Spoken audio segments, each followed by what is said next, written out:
প্রথমে ভালো করে পটলটাকে ভেজে নিলাম, বেশি করে তেল দিয়ে নুন হলুদ দিয়ে ভালো করে ছাকা তেলে ভেজে নিলাম। পটল কটা ভেজে তুলে নিলাম। তারপর পেঁয়াজ কটা ভাজতে দিলাম, বেশি করে পেঁয়াজ ভালো করে লাল করে ভেজে তুলে নেব। চিংড়ি মাছ কটা ভালো করে লাল করে ভেজে তুলে নেব। আর সেই সময় বৃষ্টিটাও এসে গেছে, দেখো আকাশটা কালো করে এসছে আর বৃষ্টি হাওয়া দিচ্ছে এবং বৃষ্টিও পড়ছে। আদা লঙ্কা রসুন ভালো করে লাল করে ভেজে নেব। কাঁচা লঙ্কা বাটা, আদা আর রসুনটাকে লাল করে ভাজা হয়ে গেলে পেঁয়াজ ভাজা একটু দেবো, লঙ্কা গুঁড়ো হলুদ গুঁড়ো দিয়ে অল্প পরিমাণ জল দিয়ে কষিয়ে নেব। তারপরে তেল ছেড়ে গেলে পটল ও চিংড়ি মাছ ভাজা কটা দিয়ে দেবো, দিয়ে ভালো করে মশলার সাথে মিশিয়ে ভাজাভাজি করে নেব।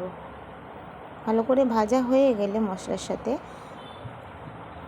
প্রয়োজন মতন জল দেব। প্রয়োজন মতন জল দিয়ে আলুটাকে সিদ্ধ করে রেখেছিলাম, সেই সিদ্ধ আলুটা ঢেলে দেবো, দিয়ে ফুটিয়ে নামিয়ে নেব। ব্যাস, চিংড়ি মাছ পটল এরকম করে রান্না কারা কারা খাও অবশ্যই জানিও। পটল পোস্ত তো অনেক রকমই খেয়েছো, চিংড়ি মাছের মালাইকারিও খেয়েছো। এবার হবে কচু রান্না। পেঁয়াজ আদা রসুন ভালো করে ভেজে নেব, চিংড়ি মাছ ভাজা কটা দিয়ে দেবো, দিয়ে লঙ্কা গুঁড়ো হলুদ গুঁড়ো জিরে গুঁড়ো সব রকম মশলা ভালো করে ভেজে নেব। অল্প পরিমাণ জল দিয়ে যতক্ষণ না তেল ছাড়ছে একটু কষিয়ে নেব। দেখো তেলটা ছেড়ে গেল। আমার কচুটা সিদ্ধ করা ছিল। এই কচুটা তোমরা কারা কারা চেনো অবশ্যই জানো। এটাকে আমরা কাল কচুও বলি, ছোলা কচুও বলি। জলেতে ভাসে কালো কালো কচুগুলো দেখবে, এই কচুগুলো খেতে খুব ভালো লাগে। তোমাদের কেমন লাগে জানি না, আমাদের তো খুবই ভালো লাগে। মশলার সঙ্গে ভালো করে কষিয়ে নেব, ভালো করে ভাজা ভাজা করে নেব যতক্ষণ না জলটা শুকিয়ে কাট কাট হয়ে যাচ্ছে।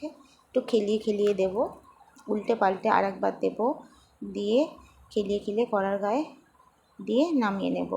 দেখো কচু আমার কমপ্লিট, শুকনো করে নিয়েছি, জলটা পুরো রস মেরে নিয়েছি। কেমন হয়েছে আজকের রেসিপিটা অবশ্যই কমেন্ট করতে ভুলবে না।